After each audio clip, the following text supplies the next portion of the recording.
compelled speech, which was subsequently overturned on appeal. Should very much specify that, which goes to show you how activist it was in the first place.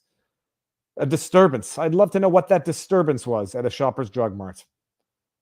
When bouncy castles and hot tubs is an insurrection and an occupation to overthrow the government, I'd love to know what a disturbance at a Shoppers Drug Mart was. I presume, I have no idea. I imagine it could have been refusing to wear a mask while he goes in. And by the way, from what I understand, the public health measures that he was accused of having violated, which brought him back to jail, have since been rescinded by the province, unless I'm mistaken.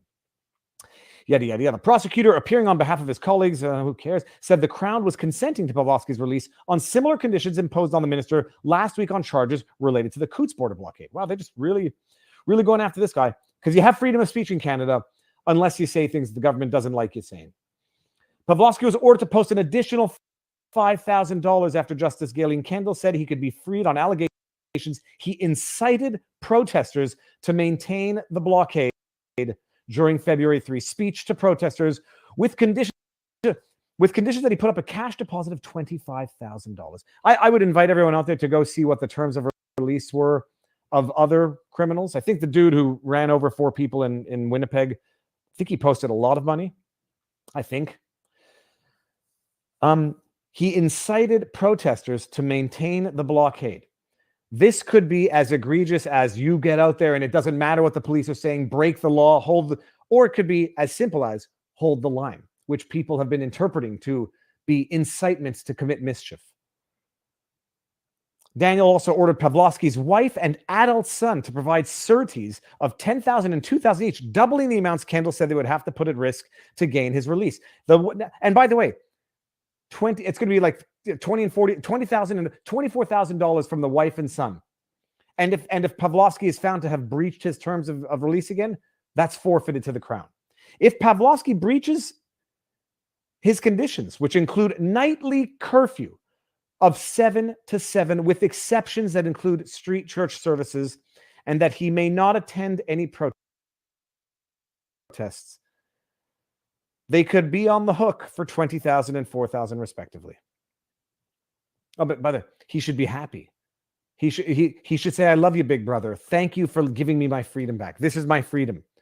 Massive financial risk to abusive accusations of violating the terms of the release.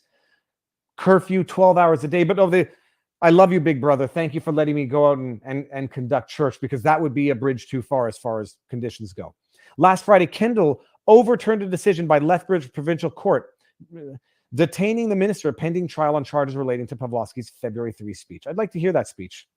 I'd like to hear if it contains anything that I, as an open-minded, fair-minded individual, would think rises to the level of criminality that could ever possibly justify this.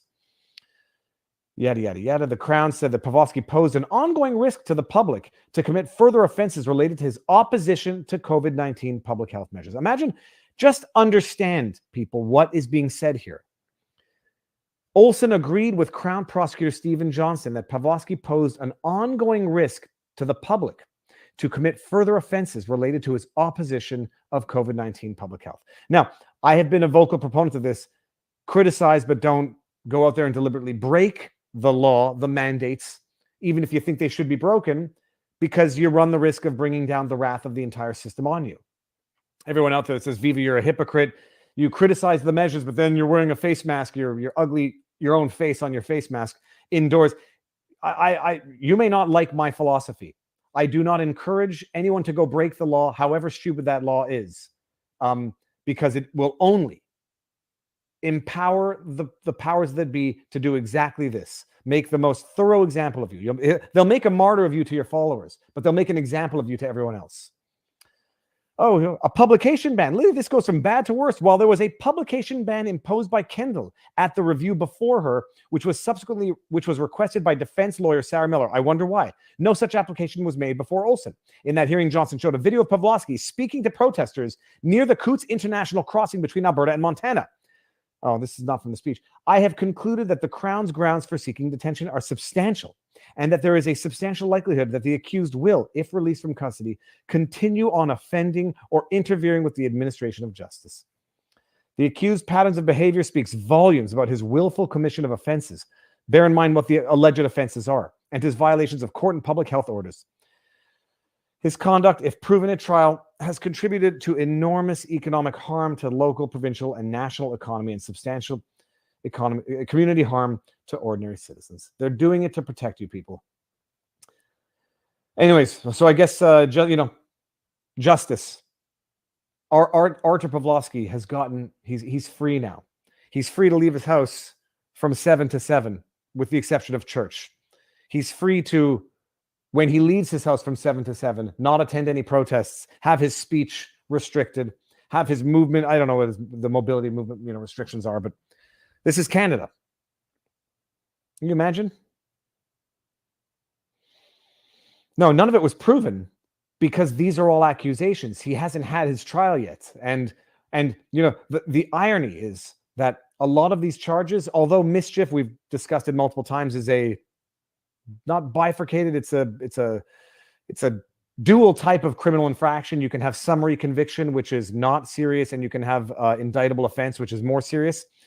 And I have no doubt they're going to go hog wild with as much as they can. The penalty for mischief can be a minimal fine, especially when the mischief consists of, I don't know, encouraging people to protest health measures that they disagree with. Inciting people to commit acts of violence, vandalism, destruction of property. Absolutely not. We're now in a realm where speech is being interpreted to say, hold the line, is inciting people to commit violence against property, because by holding the line, you are promoting people to continue an occupation, which is depriving people of their ability to walk on the street, even if that's the argument. And we've seen from the footage that was never really the case in Ottawa, but that's how language is being abused. By telling people to protest these measures, by telling people to hold the line, this is being interpreted as mischievous conduct, incitement to commit mischief, to tell people to hold the line, maintain a protest, which, as the allegation goes, is resulting in the loss of enjoyment of property. The blockade at the border causing economic harm is a different issue, and it's a different level. In Windsor, the argument was always that there were alternative means to travel. It added time, and when you compare this protest to other protests, on some level, they all have to disrupt to some extent. Otherwise, it's not a protest. The only question is disruption versus actual violence, actual law, actual destruction of property, actual incitement to do those things. I mean, when you get into the realm of words are violence, even when they're not, because we want to say that they are, hold the line is a mischievous affirmation. We're living in a Kafka novel. All right. If you're not blocking something, you're not protesting. Well, compare that to Guilbeault. If you're not illegally scaling something, you're not protesting. Now, true, he did get arrested. I wonder if his treatment was anything like this. Different times, different contexts, different social climates. Yes.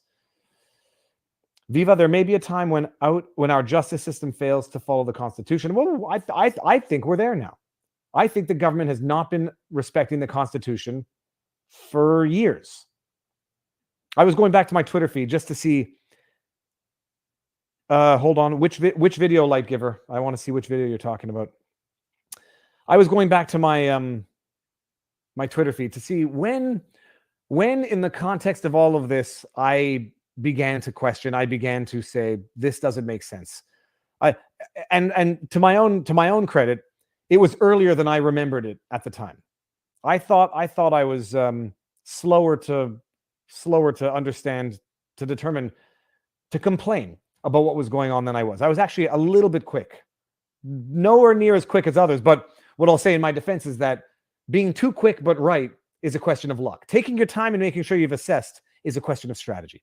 I'll say that. But there were people who were smarter, who understood very quickly that what was being done was grotesque overreach, absolutely tyrannical, and arguably effective.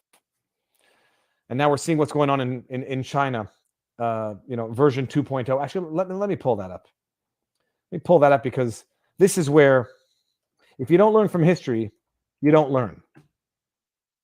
I just make that up? That's not bad. If I ever say a quote that seems intelligent, someone clip it so that I can remember my own quasi-intelligent thoughts. I'm not sure that I'm going to for indefinitely. Okay, that was Russell Brand. Here we go.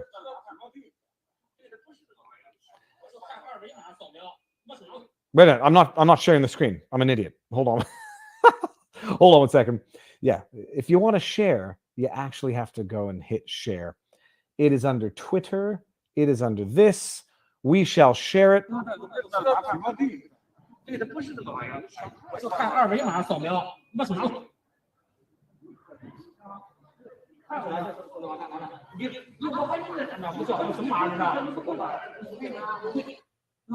So now let me explain to you my thought process with this, because I don't view this and accept it unquestioningly. I don't know when this video was taken. I don't know under what context. I don't know what's going on. I don't speak the language. I don't know anything. It could be something totally unrelated to anything. There could have been, well, it couldn't have been, I'm trying to think of like a natural disaster. There could have been a volcano eruption, or there could have been some natural disaster, and they're just trying to make sure everybody goes to the right. I don't know. I don't know the context. I think I can surmise some of the context, but at the end of the day, it doesn't really matter for the point that I was making, which was that phone. I hate that phone. Hold on 1 second. Okay, someone answered it. I don't know the context. I view that video with the exact same scrutiny, skepticism, lack of coming to a determination, because I don't know the context, as I do every other video. I don't treat it differently because I think it confirms a narrative that I want it to confirm. Full stop.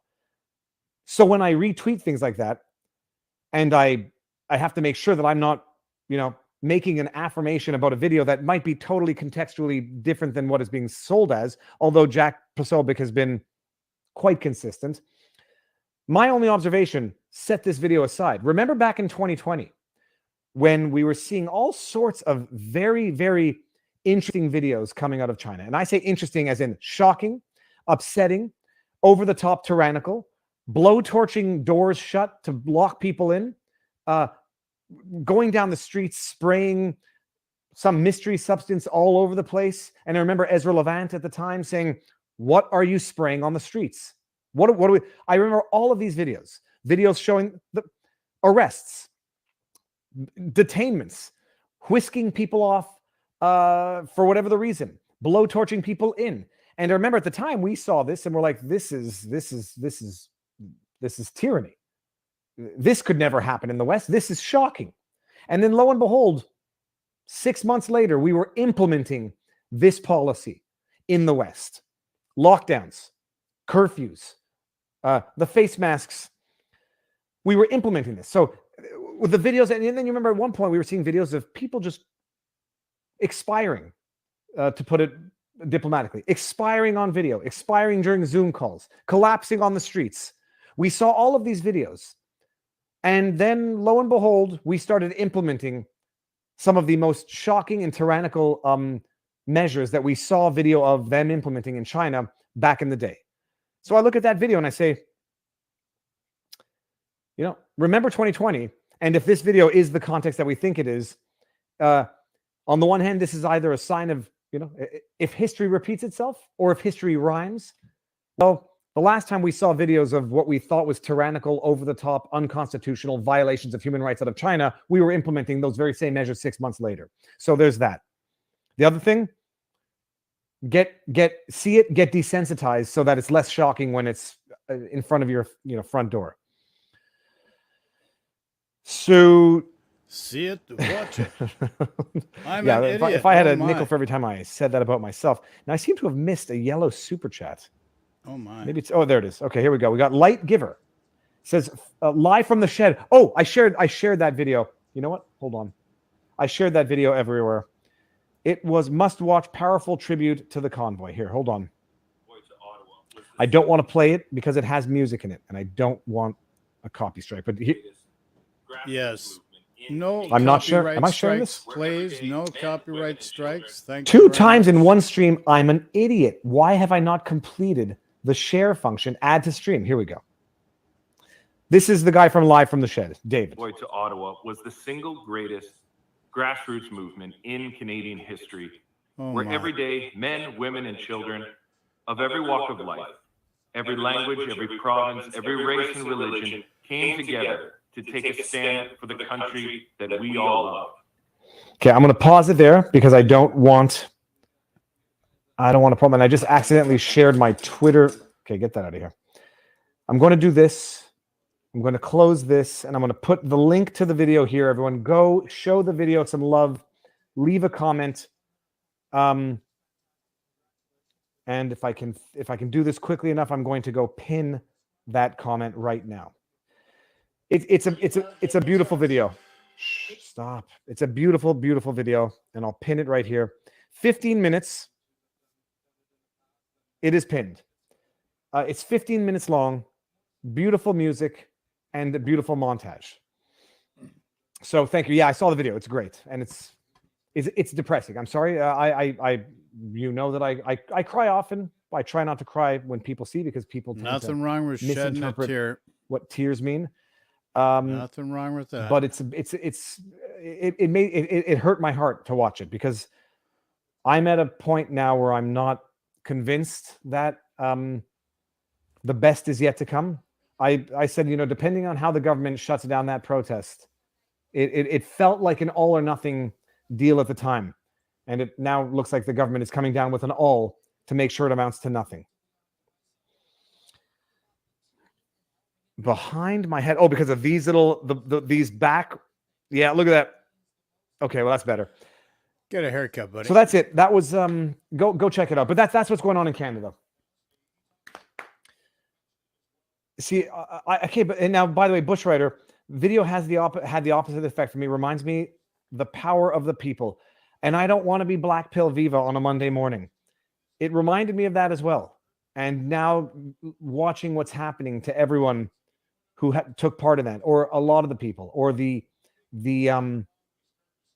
representatives of that movement, watching what the government is doing it to now, watching the government seize on that exploit of violence that never was, except from the police that they brought in. Yeah, seeing what the government is doing with that now, weaponizing it to suppress freedom of speech, to suppress freedom on the internet, to weaponize the judicial system, the prosecutorial system against those involved.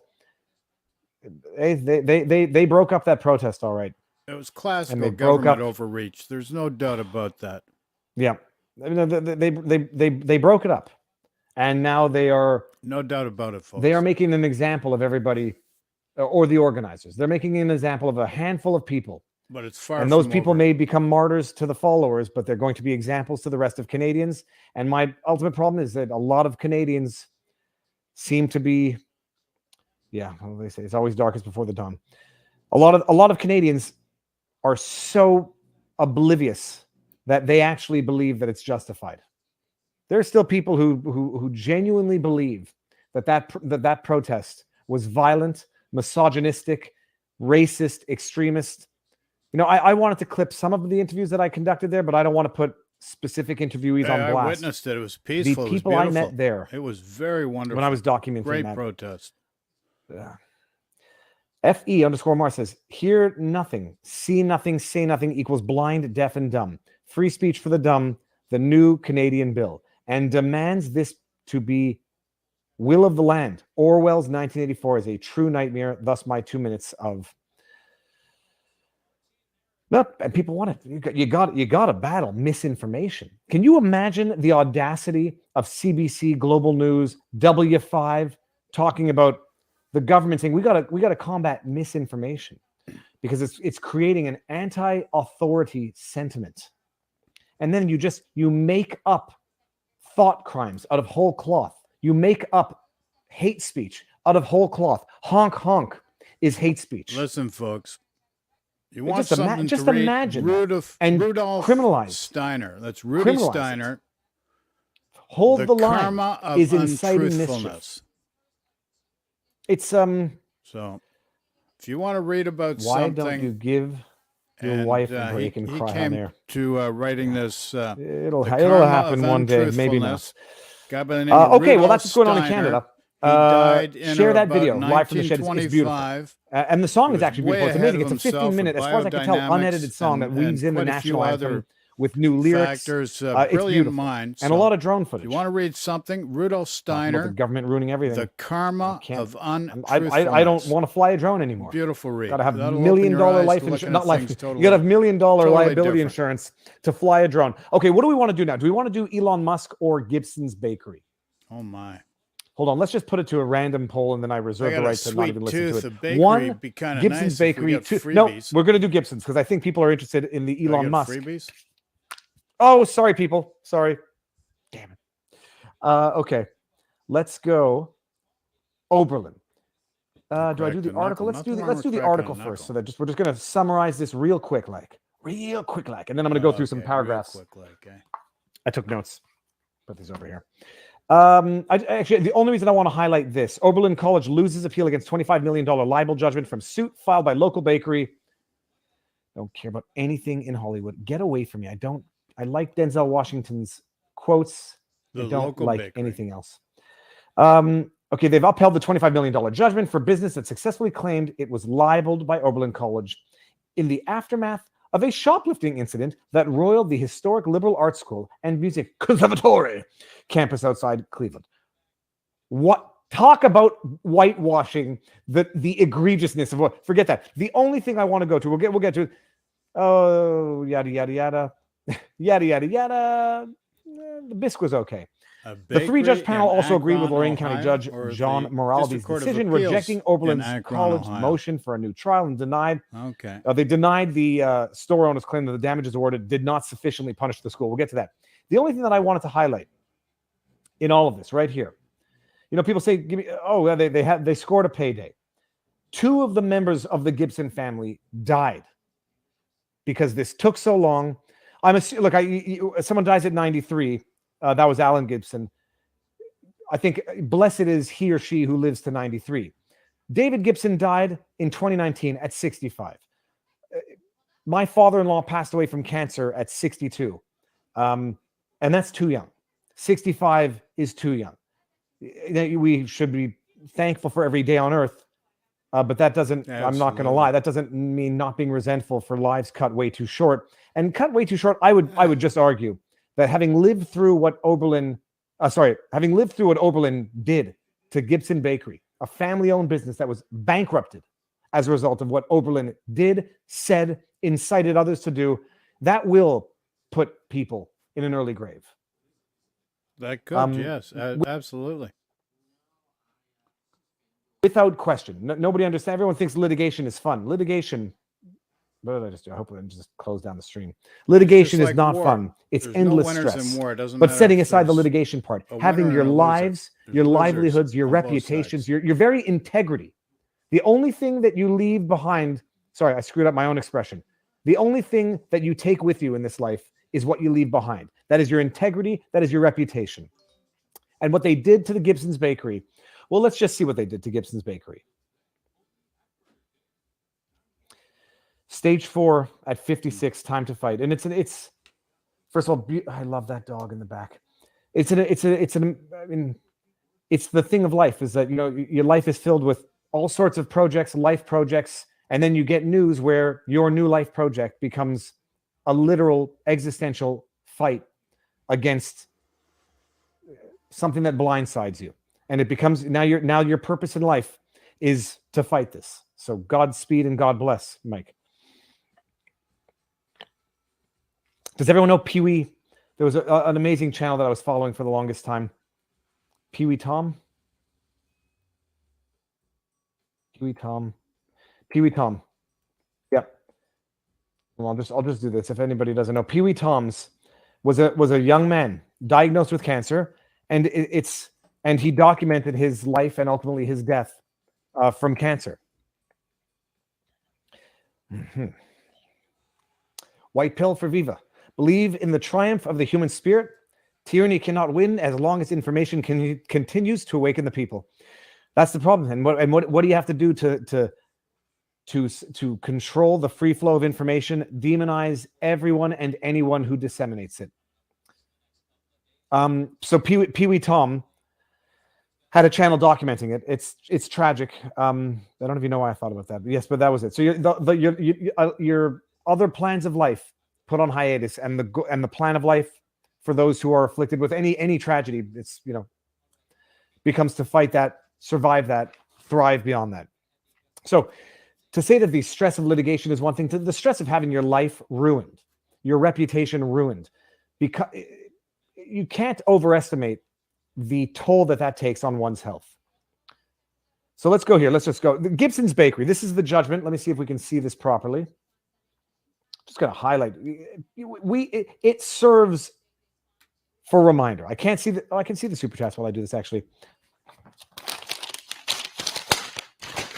Paragraph 8 and 9. So, okay, both parties were appealing the decision. The decision, for those of you who don't recall, jury condemnation, unanimous, guilt. There were monetary damages of, I want to say $11 million, and punitive damages of $33 million, because there was some cap at 3 times the monetary damages for punitive damages. It was reduced from 44 million to 25 million. Yes, that's a lot of money, but you ask any of these people, I'm sure Gibson's Bakery, we just wanted to have the life we had before. $25 million is nice. And to go back to my recurring quote from Good Will Hunting, oh geez, I always forget her name. It has an M in it. Minnie Driver, talking about her, getting an insurance payout from her father's early death, trade it all for another day with him. Okay, the controversy in this case, this is where we are, paragraph 8, people, arose following an incident at the bakery. Remember how USA Today summarily described that? The controversy in this case arose following an incident. What's my problem here? An incident at the bakery on November 9th. Although media coverage may have included other details about the incident, this court is confined to reviewing the record before an appeal. Standard rules, there's no new evidence on an appeal, typically, unless you make a motion to adduce new evidence for compelling and extraordinary reasons. According to testimony admitted at the hearing, 3 African-American Oberlin students, 1 male and 2 female, were in the bakery while young Allen, I think that's the younger one, not the deceased young one, was working. Young Allen later informed the police that he confronted, if that is the Allen that passed away at 65, someone in the chat let me know.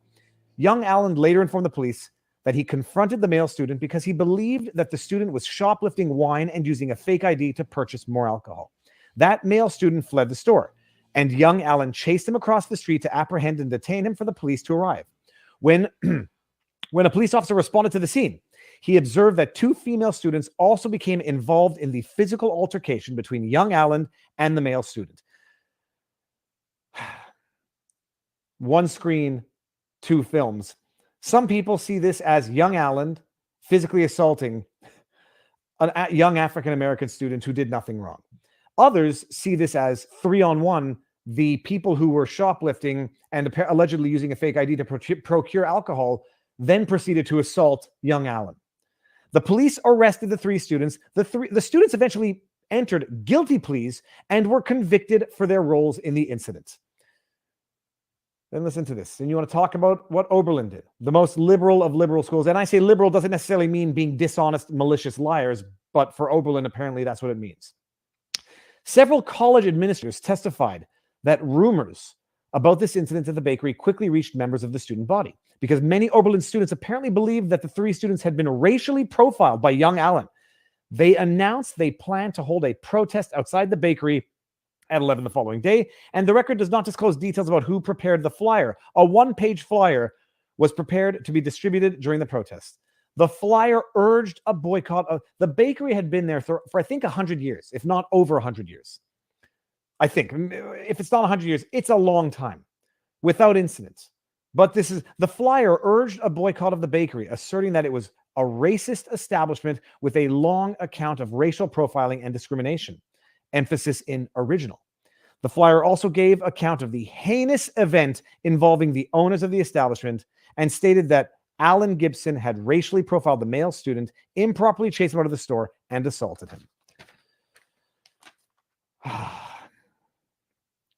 Paragraph 29 is the next one that I had of interest. Oh, this is what was in the flyer. And so, it's not just that Oberlin tolerated this. The Student Senate passed a resolution, which we have in paragraph 30.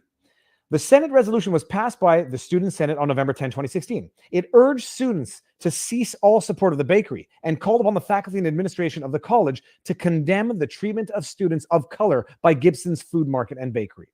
Rather than quoting the resolution in its entirety, the court will summarize. Okay. The Senate passes this resolution, which the university, by all accounts, knew was publicly viewable and did nothing to remove it, to correct it, or to quell the animosity, which, by all accounts, was based on misinformation, to put it politely. 57 is what I had here as relevant. This is a much different pace than the car vlog. So you got the Student Senate passing this resolution. You have flyers being handed out, which it's not clear who put them.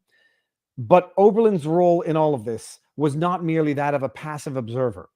Shortly after the Gibsons filed the lawsuit, Raimondo, who was the dean, I believe at the time, asked members of the Student Senate to remove the resolution from this. That's over a year, I believe, which they did. A reasonable juror could also infer from the evidence that Raimondo, as the faculty advisor, had the authority and or obligation to instruct the Student Senate to remove the resolution many months earlier. Therefore, they're basically just saying, like, we've seen all the evidence. We don't determine that there was any mistake in all of this. And, Oberlin said that it was called a judgment notwithstanding verdict. They said that, fine, the jury came to a unanimous verdict, but the judge should dismiss that, toss it, set it aside for a number of reasons, because this should have been dismissed on its face, because Oberlin didn't do anything defamatory. Oberlin didn't interfere with business relationship. And the appeals court said, no. Let me take a pause there for 1 second and just see what we've got going on in the chat. Okay, we've got something on C11. All real speech is hate speech. All acceptable speech is pleasantries or rhetoric. Keep speaking. This is the thing. I would say hate speech. There are already laws against hate speech in the actual sense of hate speech. There's laws against threat. There's laws against targeted harassment. There's laws against defamation. So, Tacitus is what it was. More laws, less justice. We got that. So Oberlin tried to appeal it. They say, the judge should have dismissed this, notwithstanding the conviction. The judge should have dismissed this on a motion to dismiss because there was no defamation. To which the Court of Appeal, rightly, in my book, said, no freaking way, but in judicial terms. 63, what did 63 say? Oh, interference with business relationships. Wait, it's not just that Oberlin actively participated in the demonizing, the libel of this bakery. They then went and said to other third parties, stop doing business with Gibson's Bakery. After the jury trial, judgment was granted on behalf of Oberlin, but against Raimondo and the Gibsons' claims for intentional interference with business relationship. Oberlin argued in its motion for judgment notwithstanding verdict that based on the evidence presented at trial, Raimondo also should have been granted judgment on this claim. The torts of interference with business relationships and contracts rightly generally occur when a person without privilege to do so induces or otherwise purposely causes a third person not to enter into or continue a business relationship with another. Now, let me just see where they describe what they did, because it's just atrocious. Here we go. Listen to this, people. Listen. I really suck at highlighting today. Forget it. We're not doing it live. The Gibsons presented several printed text and email messages between senior college administrators to demonstrate that nearly a year after the bakery incident, they did not believe that the college should work with the Gibsons to resolve the situation. Oberlin's witnesses did not dispute that the printed messages had been communicated between the administrators. One text message sent by the interim assistant dean expressed that the criminal conviction of the three students was an egregious process, and that she hoped the college would, quote, rain fire and brimstone on the bakery. Can you imagine this? This is they get robbed or they get shoplifted from. The individuals plead guilty. They probably got a slap on the wrist regardless. This is not shoplifting is not a victimless crime, but there are worse crimes. They get victimized by the shoplifting, and then they get victimized for availing themselves of their rights to the point where Oberlin administrators in private text rain fire and brimstone on the bakery. In response to a published letter from a retired Oberlin professor who criticized Oberlin's response to the college's situation with the Gibsons, Raimondo stated in another text message, F him. I'd say unleash the students if I wasn't convinced this needs to be put behind us. The Gibsons presented other messages that were communicated between senior administrators that also expressed their lack of concern about the past and ongoing damages suffered by the Gibsons. Can you believe that? And they appealed this decision. I mean, God, hold on. Wait until we get to the damages part because it's a lot of money. 44 million Construing this evidence in favor of the Gibsons, this court cannot conclude that reasonable minds could only conclude that this conduct failed to rise to the level of extreme and outrageous. Therefore, this is a backward sentence. It was extreme and outrageous. A reasonable person could have concluded that. Therefore, the trial did not err in denying the JONV on this basis. Then we get into the punitive damages. Finally, Oberlin argues that the trial court erred in denying its motion for judgment, notwithstanding verdict, in that it should not have been allowed to consider an award of punitive damages in the bifurcation. It's complicated. It's sort of, do we want to get into it? Oberlin alleges that because the jury had already found no actual malice in the liability stage of the trial, it was improper to further consider punitive damages on the libel claim. So here, and it's an interesting thing, we don't really need to get into it, but no malice. First of all, if that's not malice what we just read before, I don't know what is. But what the judge basically came to the conclusion is this was calling someone racist and saying they have a long history of racism is defamation per se. And the court concluded that under the law here, when it's defamation per se, there's a presumption of malice and you don't need to actually prove it. So no go. End of discussion. But let's just get the part which we don't need to read this. This is too technical. And then 88. What was on 88? Oh, well, this is the legal part. Because Oberlin did not request bifurcation, however, after compensatory damages were awarded by the jury, the Gibsons were entitled to proceed to the second stage of trial and put on every evidence they had pertaining to punitive damages for each of their claims: defamation, intentional infliction of emotional distress, and tortious interference with business relationships. Because Oberlin specifically said it to a third party, don't do business with them anymore, and that third party stopped doing business with Oberlin. All right, and then I think we can skip the rest. It's just the facts of this case and the egregious conduct of Oberlin and its employees. It's up to you whether or not you want to forgive it, but it should never be forgotten. Compensatory damages. Oberlin argued that even applying the damages cap, the award is still exorbitant. It argues that there was no witness testimony as to any losses caused by the flyer or resolution. It also argued that any economic loss caused by the alleged hostile environment created by the protest was merely speculative. They went out of business. They had been in business for decades, including the belief that the harm would continue for 30 years. The Gibsons argued that they presented sufficient evidence of their damages, as well as the fact that it flowed from Oberlin's tortious conduct. And they agreed. But 124, where was it? They talk about the percentage of Oberlin's net assets that this related to. Hold on here. Here we go. The Gibsons note that the jury initially awarded them $11 million in compensatory damages and $33 million in punitive. They assert that the jury's punitive damages award represents less than 3% of Oberlin's total assets. Noting that the purpose of punitive damages is to appropriately punish and deter defendants, the Gibsons argue that it purely okay, whatever. They say it only represents 3% of their total assets, so it should make it more so that it's really effective. And the judge said, no, not the law, and it doesn't matter. But can you appreciate, by the way, 3% of Oberlin's total assets? That means that's a substantial portion. 3%. I mean, when Facebook and the other tech giants, Gibson's Bakery is still in business. Hold on 1 second. I'm going to go fact check myself in real time. Hold on, people. Fact checking in real time, baby. Gibson's Bakery. I'm looking up bankrupt because I thought they closed. Da da da. 11 million. Hold on. Gibson's Bakery closes. When did they close down during this? Hold on. I will verify that.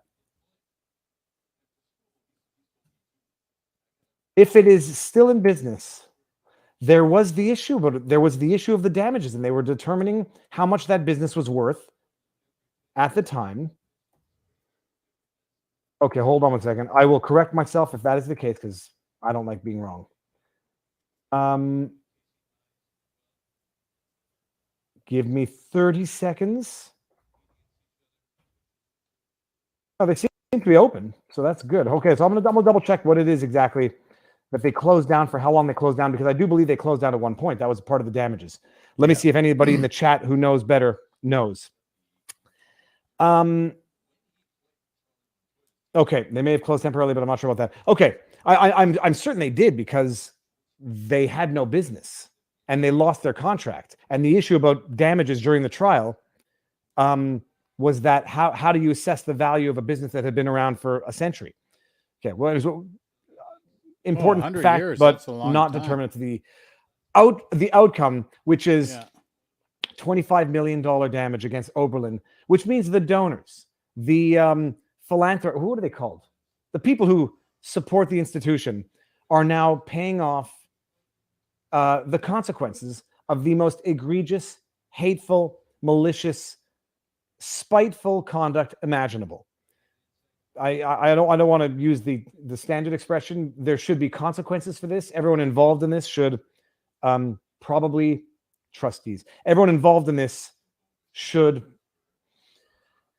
people should vote with their dollar. I do know people who announced that they would not support Oberlin through donations because of this, but they're gonna live with the consequences of what they did because it was egregious, and I don't know if it's unforgivable. But it's unforgettable. They will live with the consequences. Okay. That is correct, sir. Let's just see. I just want to see if anybody knows. Gibson's whiskey is not bad. It's let's just see here. 30 seconds expired. Okay, that's the Gibson's. I don't think it goes anywhere else from. I mean, I don't know that it goes anywhere else from here. Technically, there's always an appeal to the Supreme Court. Not sure what novel questions of law there are here. And bottom line, affirming the jury's findings, there have to be some very egregious mistakes or very, important questions of law. So I don't know. I think it's over here. And congratulations, Oberlin. Everything woke. If it doesn't go broke, it certainly gets 3% of your assets to pay the damages of your actions. All right. Now, with that said, let us go to the news of the day. Why do I not have the story open? I don't have the story open. Elon Musk, Twitter people. Elon Musk buys 9%. Do I want to? No. No. Who do we do here? Let's go here. All garbage. All garbage. News you can trust? No, thank you. Elon Musk snaps up $3 billion in Twitter. It's amazing. Common shares. Common open market voting shares. Let's just read this, and then we're going to just discuss what this means and what it doesn't mean and why it's interesting. Elon Musk has taken a 9.2% stake in Twitter, according to a U.S. securities filing. The news sent to Twitter sent the shares soaring 25% in pre-market trading. Darn it. Darn it. And it doesn't matter. I don't care. Everything I buy, I couldn't buy Twitter regardless because I don't believe in the company. I bought GoPro, and I think I'm still down on GoPro, but it's still in business, which is good. The Tesla founder bought $73 million and change on March 14, according to Securities and Exchange Commission, $2.9 billion. The stake makes him the largest shareholder in the company and is more than 4 times the 2.25% holding of Dorsey, which means that between the two of them, well, they're over 10%, but that's not, it's relevant for voting. We'll get into what it kind of means. And, it goes, here we go. it goes back to his tweets. Is a new platform needed? He tweeted this out. It seems there's a problem with Twitter. What do we do? Cernovich, Tim Pool said, buy it. I think they meant tongue in cheek, or take it over. He bought a 10% shareholding in it. So it's interesting, but what does it mean and what does it not mean? There are little just corporate 101. At least my understanding of Canadian law, I think it's similar in the United States. There's a reason why he didn't buy 10% or more, and that's because I believe it changes his status within the company to an insider, if I'm not mistaken, but holding more than 10% of a publicly traded company subjects you to different rules and regulations. Hold on. Here, SEC. Officers, directors, and shareholders. I think this is it. Beneficial owner. If your company has registered a class of its equity securities under the Exchange Act, shareholders who acquire more than 5% of the outstanding shares of that class must file beneficial ownership. Okay, that's a filing. And then section 16. Who own more than 10%, they must register as insiders. So I think that subjects them to certain regulations that, there may be no how do I get out of here? Oh gosh darn it. Hold on. Close this. There's probably a good reason why Elon doesn't want to be a 10% or more shareholder in the company. We seem to be still be on the old thing there. And then, just like, what does it mean? What does it not mean? Under 10%, not subject to certain regulations, subject to certain filings, which is why people now know about him buying over 5%, I presume. But for anybody who doesn't know, if you own shares in a publicly traded company, every now and again, you get these notices in the mail, shareholder meetings where you can go and make your voice heard as a shareholder in the company. But typically when you own, I don't know, a few shares of an outstanding float, which is the amount of shares that are issued to the public, your voice, most people don't even go to these shareholder meetings because you have, it's fun for the experience, but you won't have an impact, although you get to make your voice heard. Elon is the world's richest troll and man. The whole thing is about the return of Trump. 93 million followers is 93 million interactions in stock market jargon. Let history record this super chat. And I will tweet it at Elon Musk after we're done here. No, but there's a little bit more to it. I think under 10%, he's not a controlling shareholder. There could have been other ways of acquiring an interest in the company that might have given him more of a voice. But just for the corporate side of this, shoot, I thought I just stopped the stream. I'm an idiot. I did. Jeez Louise, Viva. The return of Trump. The return of Nero. Do not take yourself out of the stream. What does a shareholder do? That's what this is not legal advice, people. It's just the 101, so you can appreciate Goodbye, it. Trump. Let me make sure we're looking at the same thing here. You're finished. We are no good for anybody. Minimize. Go back here. Yourself, a shareholder, buddy. Also known as, this is from UpCouncil. You will find your way sometime, but this is like basic 101 level stuff. A shareholder, also known as a stockholder, participates in the management of a company. A shareholder is an individual, institution, or company that owns a share. So preferred dividends, securities, common stock. Elon bought common stock. What does a shareholder do? They participate in the management of the company. Bottom line, they vote in the management. They approve the financials at the end of the year. They have some oversight in the company. They have their say into certain managerial aspects of the company. But when you don't have a controlling interest in a company, you don't get to control who is appointed to the board of directors. You don't get to appoint the officers of the company. You get to vote, but you don't get the controlling vote. If there's no controlling vote, it's sort of democratized. If there's majority shareholders who among all of their minority shareholdings control the vote, that's how you control it. If you want to maintain control over your publicly traded company or your own company, you retain whatever is the controlling interest in whatever jurisdiction you live in, so that everybody else gets to vote on certain issues that are subject to the vote of common shareholders, but you don't get your vote trumped by the majority. So different classes. He gets to now have a say. And at just under 10%, he doesn't have a majority say. He doesn't have a controlling say, but he's got a very big say. And then, even more interesting than that, though, some people appreciate this, other people don't, until you get screwed by, a mining company, for example. That however small your shareholding is, minority shareholders, and Elon Musk is a big minority shareholder, you have rights. And you have rights to ensure that the company does not act in a way that, as we say in the industry, oppresses your minority shareholding rights. That's correct. So Oppresses nor let's just suppresses. say, for example, Robert Barnes and I have discussed this with Rumble. They're going public. If a company goes public on certain warranties and representations, if a company makes certain public representations that induces people to invest, those people you're never going to be a majority shareholder in Rumble. You're never going to be a majority shareholder in, I don't know, Twitter. But if Twitter makes public statements that induce people to become shareholders and minority shareholders, and then they go ahead and violate those warranties and representations in a manner that affects the price of the stock, and it might only affect common stock. Yeah. If they do that and it impacts the minority shareholder interest by devaluing their stocks, by, violating the warranties and representation that induced the shareholders to acquire the stocks in the first place, you have rights and remedies. Elon Musk, even though he only has a minority shareholder stake, a big one, he's now a minority shareholder in Twitter.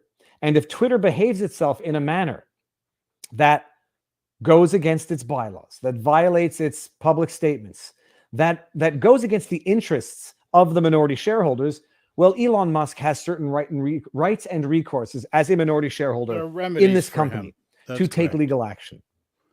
Twitter is now not beholden to Elon any more than anybody else, but now has to answer to potential shareholder oppression that minority shareholders may argue they are victims of if Twitter does certain things that compromise its share price. One of which might have been booting one of its most popular Twitter people.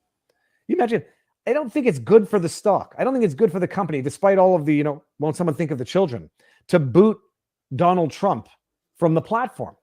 And if the decision to do that Donald Trump affects shareholder price, well, people who believe that they have been oppressed by that decision, have had their shareholder rights violated, they have rights and recourses. Most people don't have billions of dollars to initiate oppression remedies. Elon Musk does. So it's a big babysitter that has just bought his way into the company.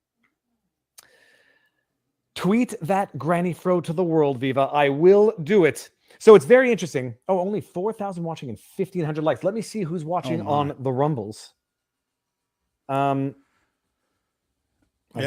the format they use to get live around at the 1:30 censorship. Ontario time, room 14V, line 14 on docket. What number do I call? ? You can speak more openly on people. Rumble This might about turn into another controversial topics. I need to get an earbud for my phone because I can't do it without an YouTube, earbud. Twitter, and various other. We'll see if I can get in on channels. the Pat King hearing. I'm just going to listen to it and live mouth tweet what's going on. Oh yeah, tweet thumbs up and comment. You know what to do. Share away. But let me go see the Rumble. The Rumble. We're on Rumble. Nearly 2,000 watching on Rumble. Very, very nice. And no Rumble rants, but let's just get some of the chat. We love you. Let's go. The Weeds. Back to normal trading the way it was because no more unipolar world. Okay. It's literally us versus them. Chili Boo Revolution. Viva looking at the Rumbles from Clyde. And now someone put that in there. I don't know what exactly that says. Dude, it looks like Bucket List or Bo Mickey. Buddhist Mickey. I don't know. If you're watching on YouTube, Mickey. You're suspect. You're suspect. The Weeds. Okay, so let me see if I actually can't get people are working. Yes. Who would have thunk that this would have actually become? I call it work. I love it. When you love what you do, you never work a day in your life. My only stresses in the world is I want to be value added and not repetitive.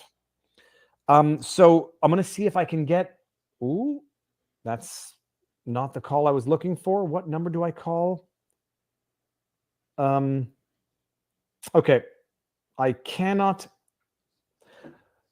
Anyone in the chat, let's see if anyone in the chat can get the dial-in number for Pat King's hearing today. Let's see if we can do this in real time with the power of the interwebs, people. I'm going to Google this. I'm going to talk while I do it. I go, Pat King today, live hearing. And we see Pat King Convoy. Pat King Convoy. We're going to go to news. Pat King 2 weeks ago. It's going to be very tough to get this live dial-in. Oh, there we go. Pat King. Twitter. Glenn McGregor. Is this a new tweet? It says it's about to take place. That's February 22nd. That's not today. Pat King. That's part of the Canadian. Okay, people. I don't know if everybody wants to see me do this in real time. Let's see if we can get this done. I'm going to ask my brother. He should probably know. Do you know what the number is to call in for Pat King hearing? Question mark. Now I see a number in the chat. So when it has, everyone's just dialing random numbers. Viva Frei is way more fun than doing business taxes. I concur. I don't know many things, but I know that. Okay, that's not the number. This is not the number. No postal code. No area code is a surefire indication we are being trolled. Although, is that the number from the Squid Games? There was a whole funny thing about Squid Game.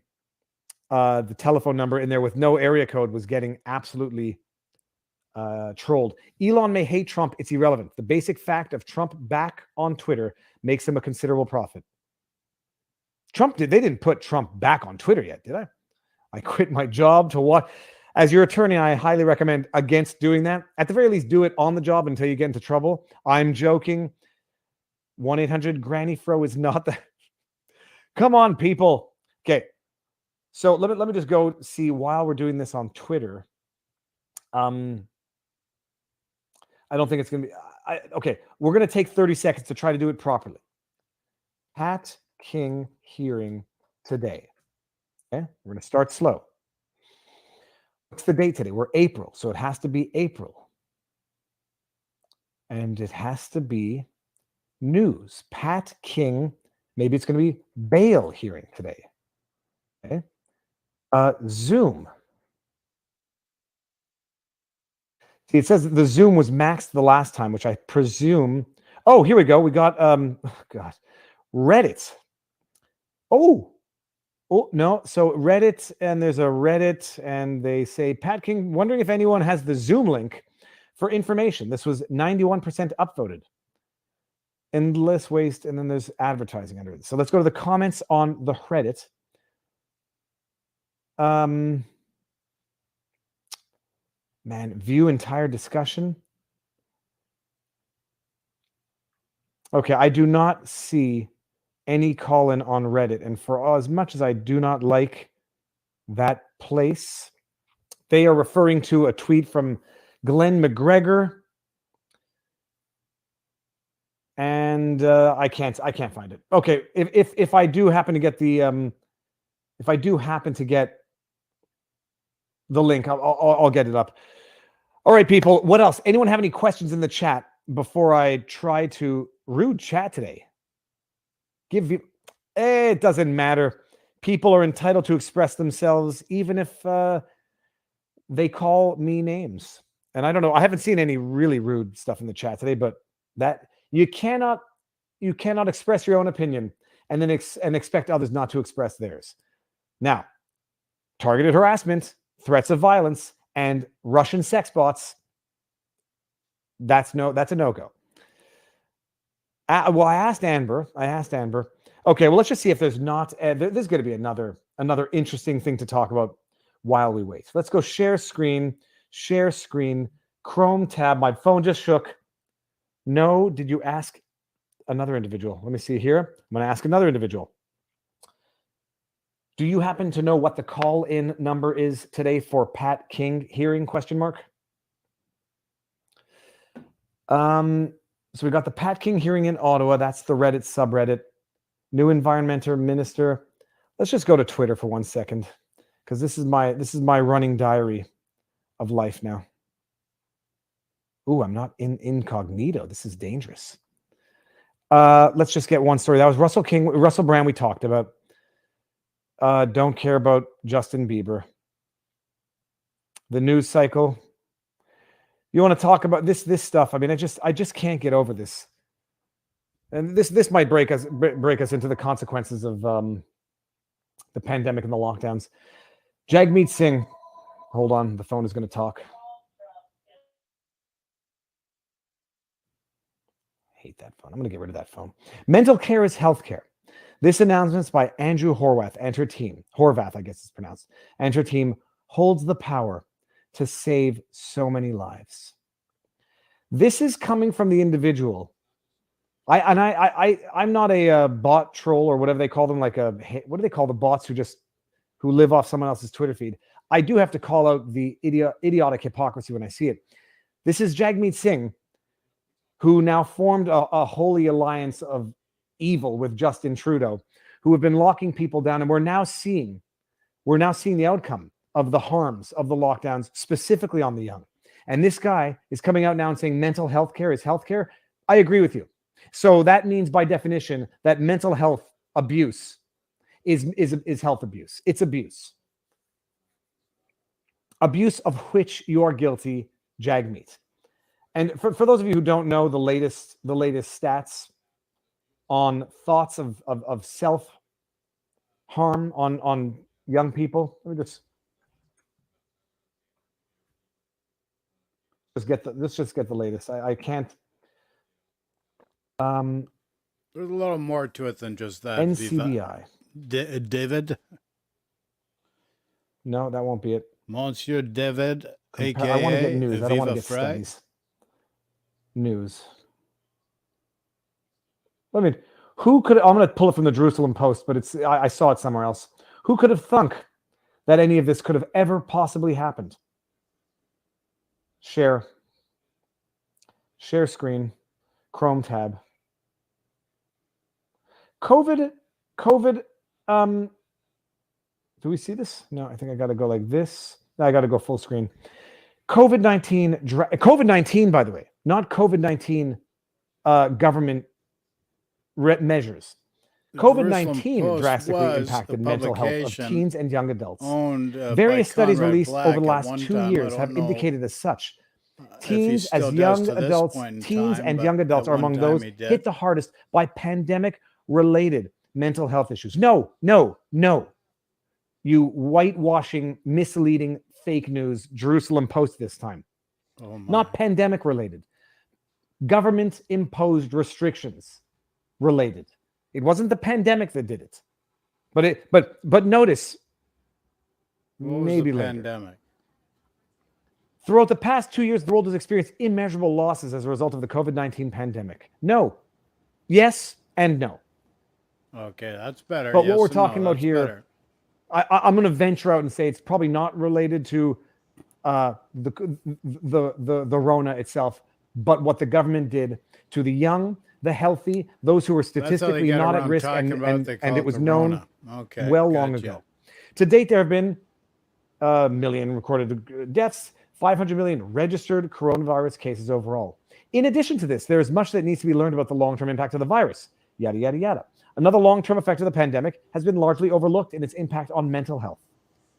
Another long-term effect of the coronavirus pandemic. It's amazing how they just won't say what it is. That has been largely overlooked. No, by the way, it wasn't overlooked. It was actually denied. CBC came out with articles saying certain rates of self-harm have actually gone down during the pandemic. As if that's how you measure it, besides. But as if that was logical and consistent.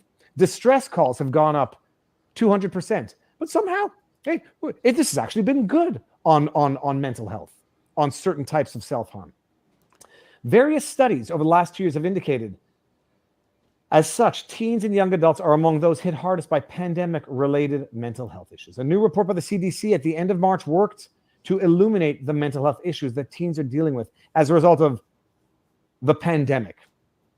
According to the data, 37% of all high school students in 2021 reported experiencing poor mental health as a result of the pandemic, and 44% stated they felt persistently sad or hopeless. How are you going to get diagnosed? Oh, I'm going to get angry throughout the last year. Gee, I wonder why. It's because of the pandemic. It's not because of the fact that they were kept home from school, isolated from their friends, isolated from their family, basically made to fear that they were vectors of infection, that they were going to kill Granny Vectors thereof. if they went to see them.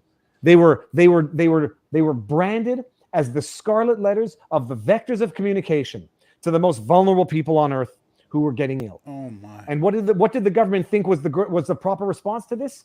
Keep them home from school.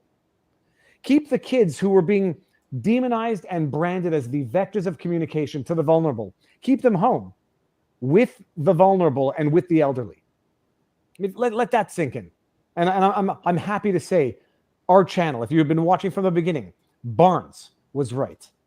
Barnes said, this response doesn't make any sense. You've got working parents who now have kids at home. What are they going to do? They're going to call Granny to come babysit. Prior to the pandemic, CDC data from 2019 showed that 36% of teens reported feeling persistent sadness or hopeless, showing a rise in the number of students struggling with mental health issues. Data from 2019. So they're trying to say, oh, this was ongoing beforehand. According to the CDC statistics, over 55% of youth stated that they had experienced emotional abuse by parents or other adults at home, experiencing events such as being sworn at, insulted, or demeaned. Anybody been watching the channel for long enough, you knew that we were talking about this. Spousal abuse, child abuse. You imagine people who are already living in abusive relationships were now being locked down with the perpetrators of that abuse.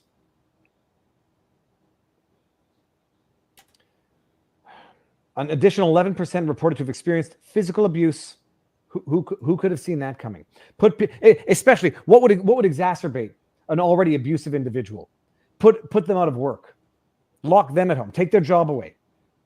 I mean, there's nothing that excuses physical abuse.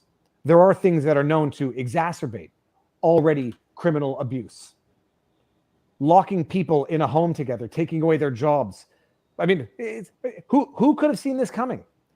But we were told that if you questioned any of this, you wanted Granny to die. Over a quarter of high school students reported that a parent or an adult in the home had lost their job as a result of the pandemic. Poor mental health was reported at a greater level among LGBTQ plus youth, many of whom faced emotional abuse at the hands of parent or caregiver. Oh, but now these are the same groups that the government is purporting to want to help. Sure, we're sorry about what we've done to you. Empower us to fix the problem that we caused. What could have been done to prevent the decline in mental health? According to the CDC findings, teens who felt connected to their teachers and peers from school were less likely to have suffered from declining mental health. Who would have thought that community, a sense of inclusion, a sense of involvement, a sense of purpose, freedom, who would have thought that these things are contributive to mental wellness? Who would have thought about it? I mean, not me. Who would have thought that locking kids down could be problematic? Isolating kids who might already have mental issues. Who would have thought that taking people out of their community, demonizing them to their community, making them feel like threats by their own existence could have done damage? Who would have thought? Been doing it for anybody watching this channel would have thought this, would have known this from the beginning. Well, 23. Okay. And you're only realizing this now? Come on now. The COVID-19 pandemic has created traumatic stressors that have the potential to further erode students' mental well-being. Our research shows that surrounding youth with the proper support can reverse these trends. And help. The environment has do a it lot now. To do. Remember, everybody, we talked about this. The government was shutting down AA meetings. The government was shutting down rehab sessions. The government was shutting down church, synagogue. That picture is bothering me. I'm going to close this up now. Oh yeah, no, trust us now. We're gonna solve the problem we created. Sure. Yeah. Pat King bail hearing is about to resume, but the Zoom call was max capacity, and the Justice of the Peace couldn't get on, so they shut it down for now. Well, isn't that convenient? Although the funny thing is, I read that Pat King himself didn't want it, was angry that people were live streaming it, which I'm sure he was. I can only imagine a few reasons why Pat King would not want it to be broadcast. Have I gone fishing lately? No. I did go for a dunk in the icy water yesterday, but no, the ice is not yet out. So it's in between being able to ice fish, which ice fishing on Lake Champlain is good, but not anywhere near as good as the spring fishing on Lake Champlain. So the ice is not yet out. Even when the ice goes out, the water needs to turn, so to speak. So before the fishing gets good. But this year, my goal is to go fishing and to catch a walleye, because I have caught only one walleye in my entire life. And it was by accident. Is a pickerel, when I folks. rented a dinghy on a road trip in Ontario, I forget where. Freedom is not just a beautiful thing. It's a necessary thing. Bass. There's a reason why animals in zoos, when they're in captivity, they engage, they revert to this repetitive behavior, walking in circles, constant nodding. If you've ever seen elephants do it, the more intelligent, and I say that without being a speciesist, the more intelligent the animal, the more you notice this behavior when their captivity is sufficiently restrained. That's it. Yeah. I went to the Bronx Zoo. It was either the Brooklyn Zoo or the Bronx Zoo, where there was a zebra in an enclosure, and the backdrop was like a crappy painting of the savannah, and that zebra was like just swaying its head. Part of the perch family. And there you go. It was depressing, but humans are no different.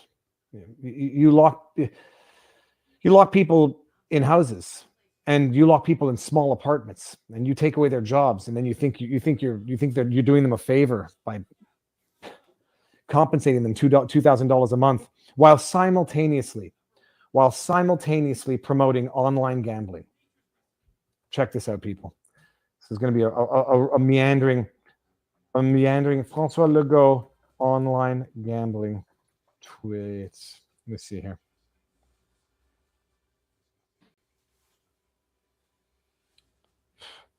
Let me see. I know that I commented on it at the time.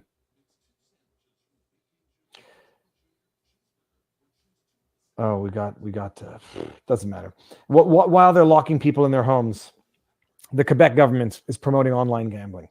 While they're the Ontario government shutting people out of rehab, out of AA, out of Gambling Anonymous, they're promoting online gambling, and the the Premier of Quebec telling people to go have a drink.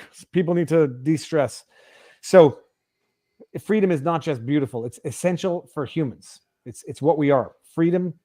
We are free, creative beings. And when you strip people of that, you crush them and you destroy them. And there's no question about it. And it was the pandemic. It was COVID that did it. It had nothing to do with the lockdowns. It had nothing to do with the face masks. It had nothing to do with the social isolation. It had nothing to do with destroying what were the pillars of society: religion, family, school. Had nothing to do with that. It was the pandemic. Now we can wash our hands of it, and we can pretend to be the solution to the problem that we cause. So let's not go there. Signed, the government. All right. Well, there's that. What else was there? Who's got some? Take some questions in the chat if anybody's got any. Let's see. You got to check out Pee Wee Tom's channel for anybody. It's the most depressing thing ever, but it's the most real life documenting the battle that he faced. Oh, so that's it. I don't think we're going to get on Pat King, but actually, let's just see. Hold on one second. If we can't find a live tweet, Pat King live tweet bail hearing. There was that reporter. Yeah, Glenn McGregor. Let's just see here. If I go to Glenn McGregor, see if he's got anything today. See if we can pull it up. 32 seconds ago. Here we go. People, this might be fun. This might be fun. I wish I could get in, but hold on. Before there, I see a 514, so I have to actually get to him. Oh, look up the Arthur. Oh, so Arthur Pavlovsky, Rebel News covered it. I didn't yet see their coverage. I just saw the story in my email. I have the Zoom link. Deuce Go Tech. Put it in there. I'm going to be looking for it, and I'll see if I can get in. Yeah, go check out Rebel News. It's okay. Deuce Go Tech. How do we do this? I'm looking out for Deuce Go Tech LX. But I saw a 514. Here we go. I joined very late. Did you discuss Arthur Pavlovsky? Yes. Was it the first thing we discussed? I think it was. Or so. What is the news? He's released on bail. He was released on bail, and the terms of the release are egregious. Okay, let me just see here. I'm looking for Deuce. What the deuce? What the deuce? Did they actually have a warrant to arrest Tamara Licht? I don't think she was in the act of counseling when she was arrested.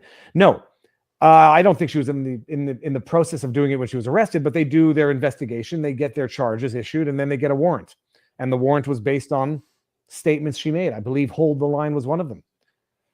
So yeah, no, they had the warrant. I don't think the arrest was unlawful. I mean, I don't think the arrest was unlawful procedurally. I just think substantively it was over the top.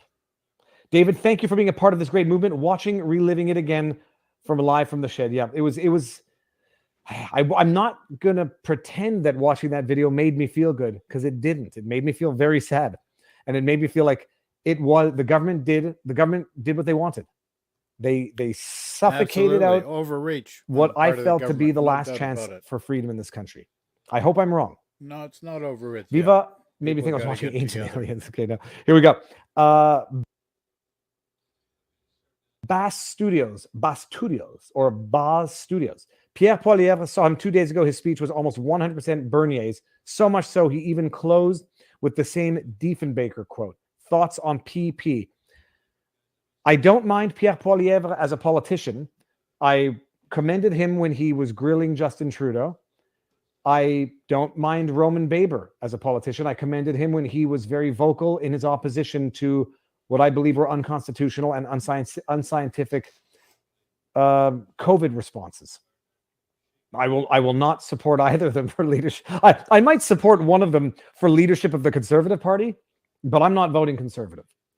They have to do more than empty talk promises. They actually have to do something to earn the vote, not promise to earn the vote and then expect you to operate on trust, which they have violated.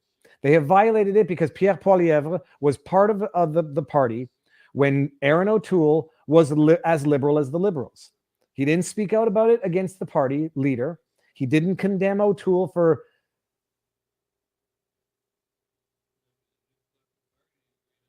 being liberal 2.0. And I don't mean liberal in terms of policy. I mean just supporting stupid liberal policies.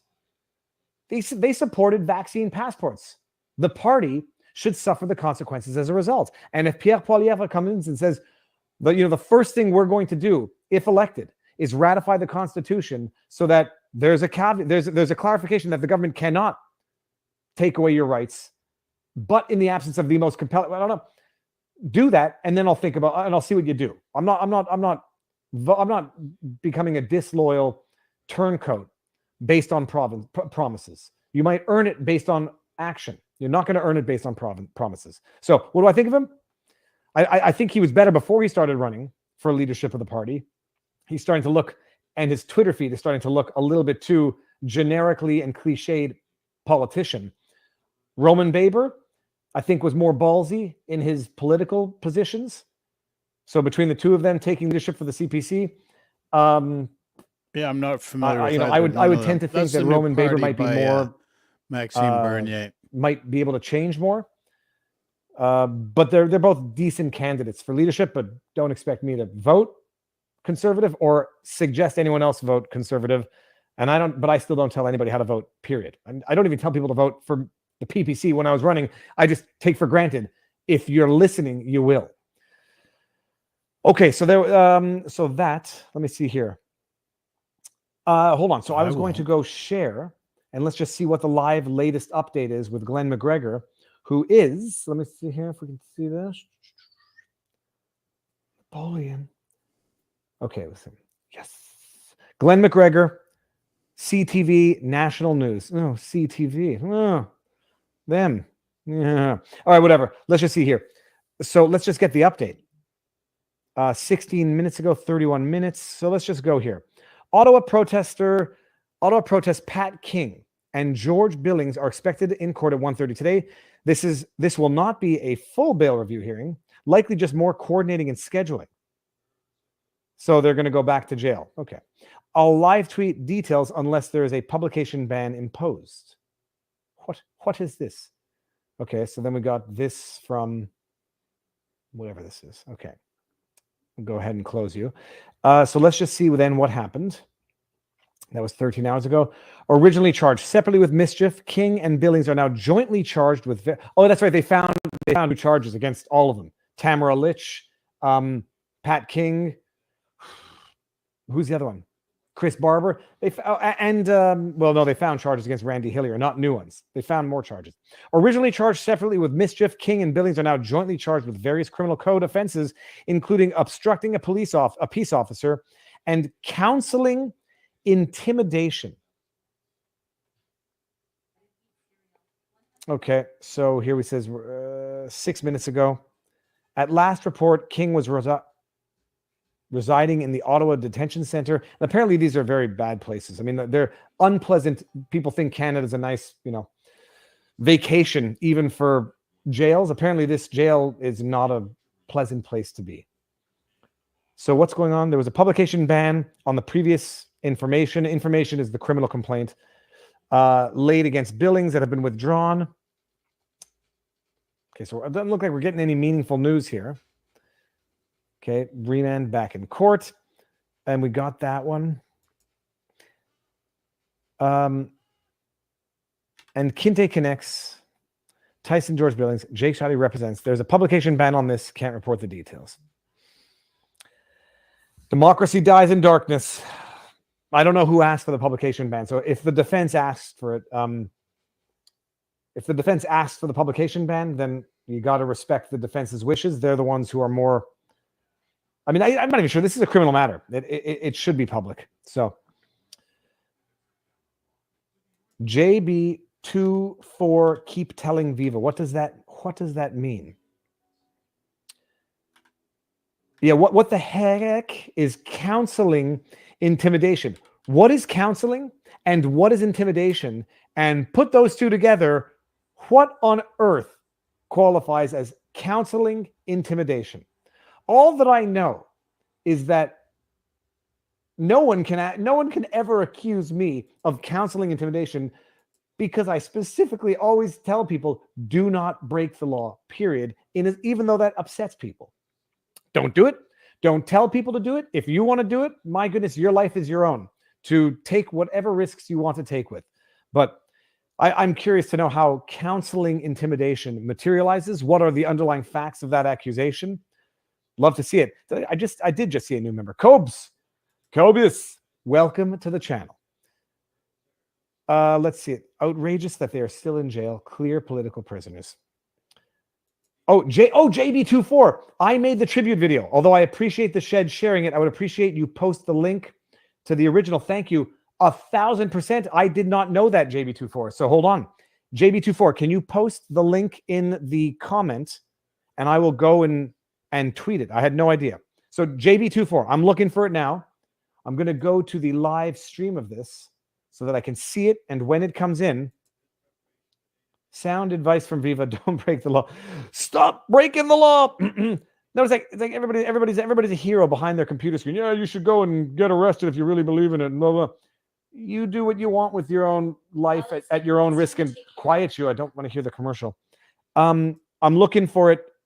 24, please post the link and I'm going to find it because I didn't get the original link. You want to take a chance with your own life?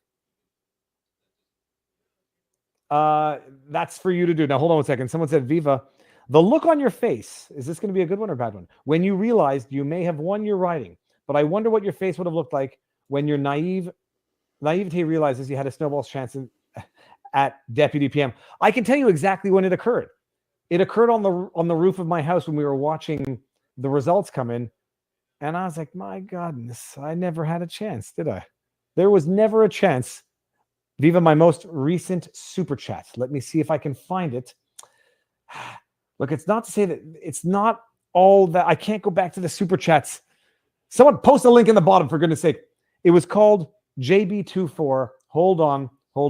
JB24 tributes. Let me see if I can find it myself within 30 seconds. No, I can't because I'm not on YouTube when I'm doing that. JB24 tributes. What's it? It's not this one. Maybe it is this one. JB24. Yes, this. Okay.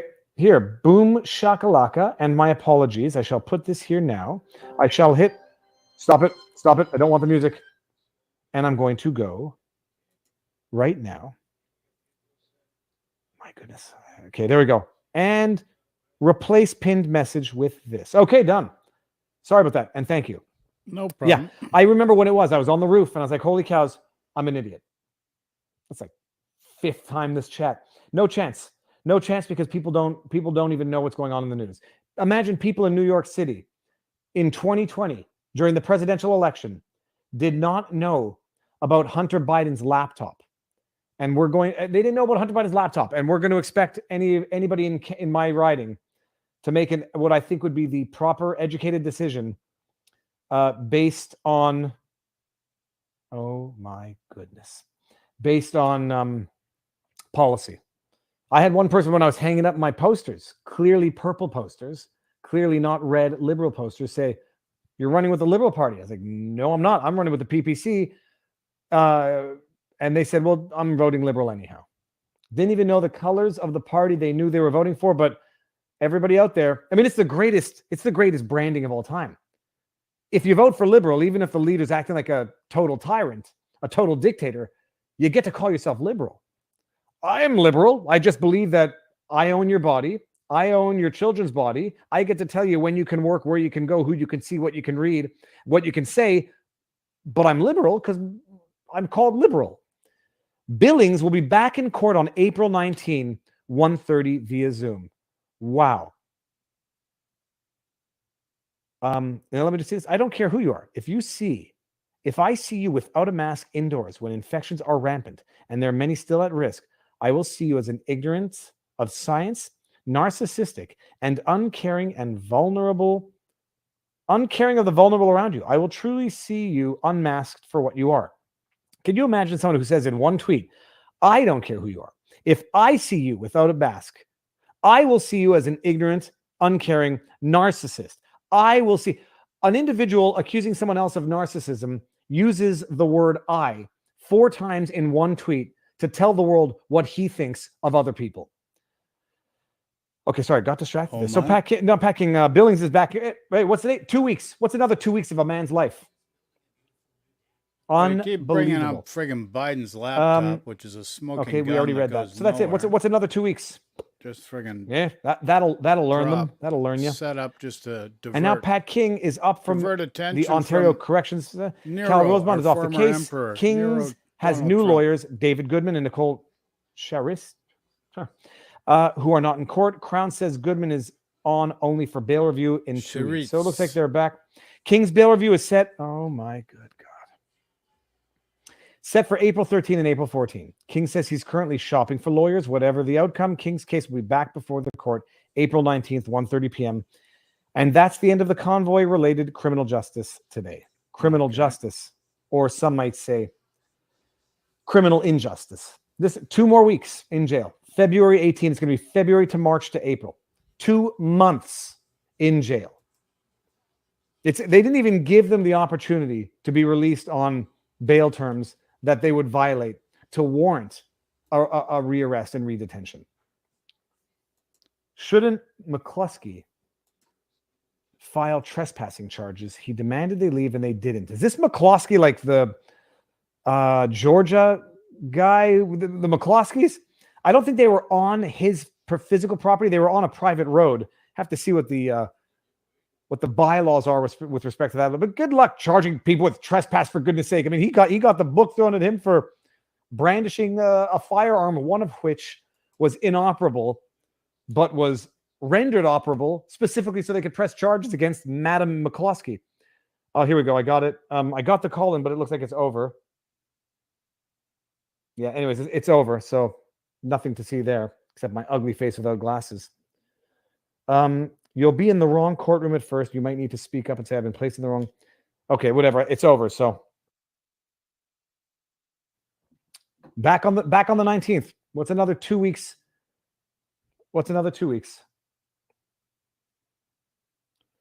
I think the hearing was continued until April 19, at least according to the CTV reporter. Hold on. Yeah, I mean, it's just 2 months pretrial detention for nonviolent crimes, but it was mischief, and it was obstructing a police officer. Accusations, by the way, and even if it were a violent crime, they're still innocent legally speaking. Pretrial detention is not supposed to be pre-conviction punishment. Write that one down. That one's a good one. Trump's comeback tweet will be the biggest of all time. Leftist head will explode around the world. It might even shift the Earth's orbit. The return of Nero, get lost. Unclear. What is this Check fixation out with Trump? The guy that was only out CTV for reporter himself. Twitter He didn't feed. care about anybody else. Period. What is He it with had this guy Trump that the people information of the new lawyer. think No, he's, not the he's new a lawyer. good guy? He's not a good guy. He may be Of at the some time in the old future, but New. he's only out for himself. He did Apparently, they nothing are to lawyer help the shopping. USA Period. And or not the they. world. He is. He was just out Okay, for so that's it. himself. Nobody wants to see me dictate tweets. Yeah, so that's it. Just Is Nero Trump coming back? I mean, that's the all question. Donald J. Trump Oh, was. the Kofefe, yeah. So And if let's you just see what was going go on in the back chat here. history, you know what Nero did to Here people. in Sweden, we never had masks. Trudeau caused a massive mental break on Canadians. And you know what the argument to that was, by the way? Grazie, Henke. Thank you. Do you know what the argument to that was? Well, while Sweden did better than America for certain, and Canada, they did worse compared to their, what's the word of those countries? Not Scandinavian, I guess Scandinavian. They did worse compared to their neighbors, Denmark and blanking. I I'm don't trying to buy show off into that I know it. geography. They did worse than their neighboring countries. So they were worse than their neighboring countries Mandates are because not they didn't right, do what no the doubt neighboring about countries it. did, There's what more to Denmark it did. than But they were just better what than meets America, the eye. which, you know, And how it do you was done remember at the wasn't beginning of the top pandemic either, how no doubt people were about it. dumping on it could have been a Sweden, lot saying, worse. you know, it's going to be cataclysmic in Sweden? They had the outbreaks in the long-term healthcare facilities, as did Canada. I mean, that's where 70 to 80% of the deaths came from. But people were waiting with bated breath for Sweden to fall. The same way they were waiting for bated breath for Texas and Florida to fall. And when they don't, the moving goalposts of dishonest discourse. Well, Florida and Just Texas aren't doing people as well died, as that's all. Pennsylvania and Michigan, which is wrong besides. But that's it. Well, they're not doing as well as other people who absolutely sacrificed and destroyed everything to do it. Oh, but now we're seeing the outcome and the consequences in the most vulnerable segment of society, children.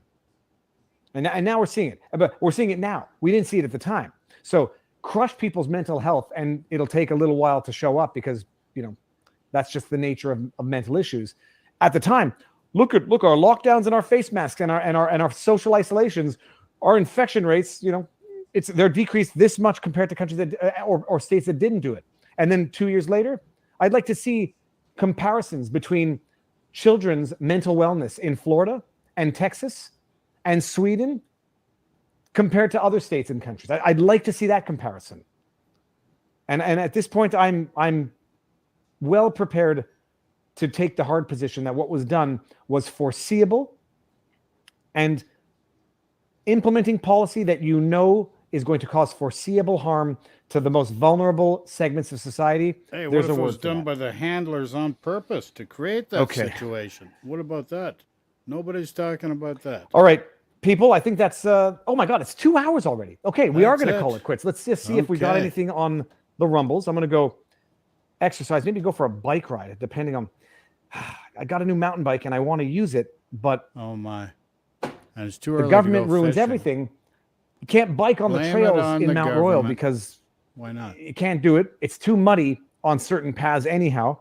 So there's a And liability issue. and you know, I go biking and then you don't feel like you're getting that full body workout that you get when you jog.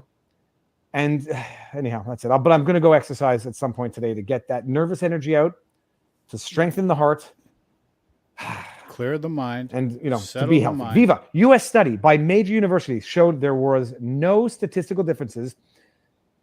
I'm not going to read the end of that sentence because I'm not giving medical or legal advice. I've read that study. I read that there was a marginal difference, like in the order of 2%, which is, I guess, within any margin of error, regardless. Yeah, no, I read it. It's who would have known? Who could have known? Who could have known when you look at Australia and New Zealand and their spike in Omicron? Hold on. It's worth it. It's worth it, people. Google Omicron cases, New Zealand. Graph. Let me just see if I can find. Is this going to be it? Oh, see, I wish one day I'll get a producer who can read my mind. Good luck with It that, needs to be a pal. graph. Oh, there we go, people. Oh no. Let's just see. Oh no. New What are Zealand we gonna see? in particular. Just you don't even, if this is what a pump and, well, this is not even a pump and dump, but look at this. Just, I mean, here, look at that. Yeah. Although, and they're gonna say, well, they kept it low all the way over here. Unbelievable. Some might even say that a virus is going to do what a virus does, and the way to combat that, and I'm just relatively proud to say that I've been saying it since about August 2020 or maybe earlier, is you protect the vulnerable and you let the others who are not vulnerable or willing to live with the risk carry on their lives as humans, as free citizens, and as the engine that is required to continue propelling this ship that is a nation. You know, you let the battles are fought by the able-bodied who can fight them. In as much as this is, it applies by analogy mutatis How many mutandis. degrees of The separation non-vulnerable, are we talking above here and now? beyond, I won't venture out of my field of expertise, above and beyond the idea of herd immunity, ultimately needing to, get exposed. Just to quote Dr. Fauci, I won't, but we heard what he said at the beginning of one of my streams. Those who are not vulnerable to serious risk, work, live your lives, support the engine of the country that needs you to work, to earn money so that you can pay taxes, so the government can maintain the infrastructure that is needed to treat the vulnerable, to protect the vulnerable. But no, you can have all sorts of thoughts as to why they did it the way they did it. You destroyed everything. I guess, you could build back better after that. Boom, shish. All right, that's it. This week is going to be good. Right now, I believe Brian Peckford is going to be on at some point this week. I don't know when. I'm going to go try to organize that. Wednesday night, we have a great stream. There might be another amazing doctor, which we might also have to do exclusively on the Rumbles. Well, because I don't want we'll to see. I will run not, afoul of what I know are rules with which I may disagree, but restream they it, are we'll see. abusive Depends what rules we're doing nonetheless. here. Roly Polioli on Rumble says, I was always told, let the Rona run its course. We're not doctors. And even when epidemiologists say that, they're not the right ones. And when other doctors say it, they're idiots. They don't know what they're talking about. They're quacks. When Malone says it, he's a quack. When when an oncologist says it, he doesn't know what he's talking about. He's not an epidemiologist. When an epidemiologist says it, discredit them.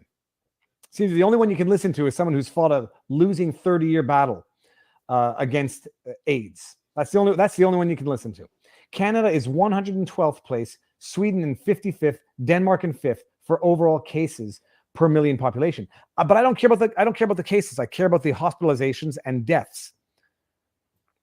Are we the virus that government is vaccinating against? Well, they're not. They're free speech is definitely the solution to. It's definitely, if not the solution, at the very least, the spotlight to a great many problems.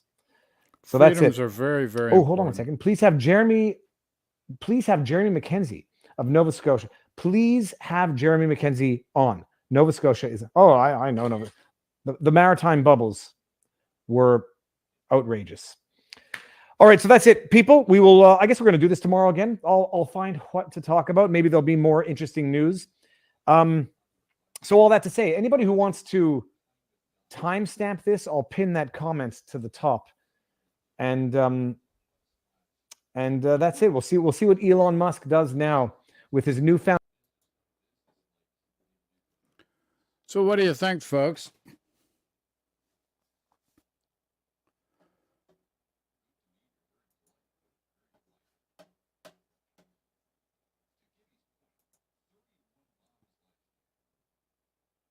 There's some interesting things brought up today. I do not always agree. I'd really like to have a one-on-one live with Viva Frei and this Burns, the lawyer, and to discuss this pandemic and Canadian truckers, Trump, insurrection, and a few other topics. Well, I'd have to keep it just to a few, because it could go on for a long, long time if we make it too broad.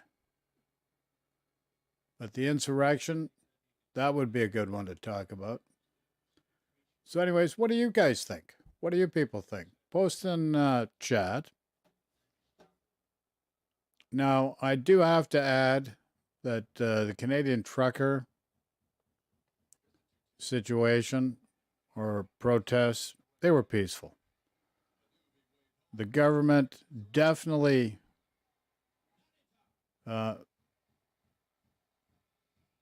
created a position of overreach on their part, which was not right. They overexerted themselves, oppressed and suppressed in a manner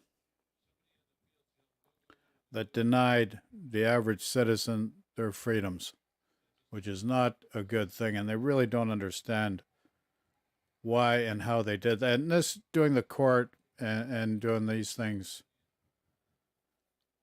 is not a good solution whatsoever.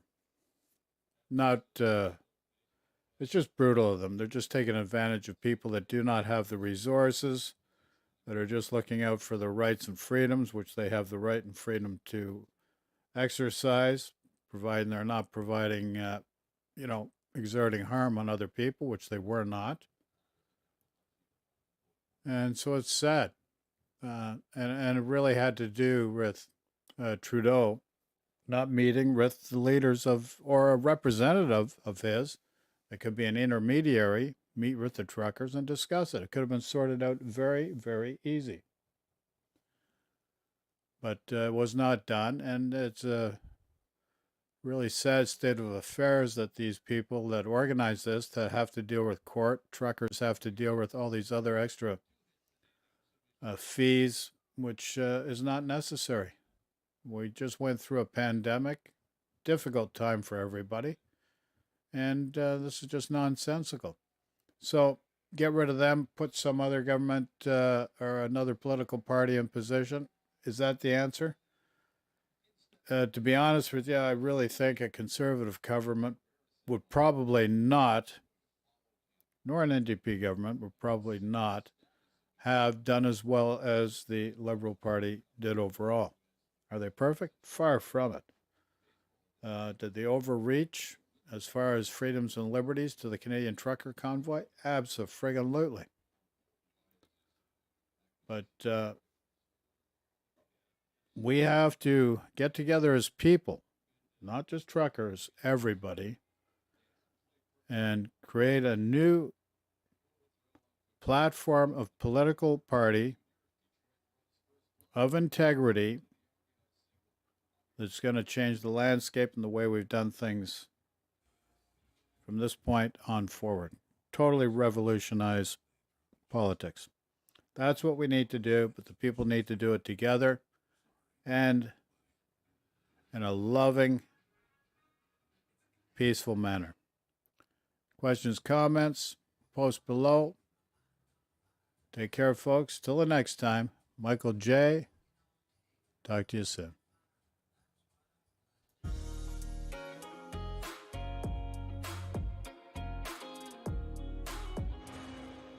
That was Michael J. Live. Take care. Stay safe. Love and peace to everyone. Love, peace, and joy. Take care, folks. Love and peace to everyone.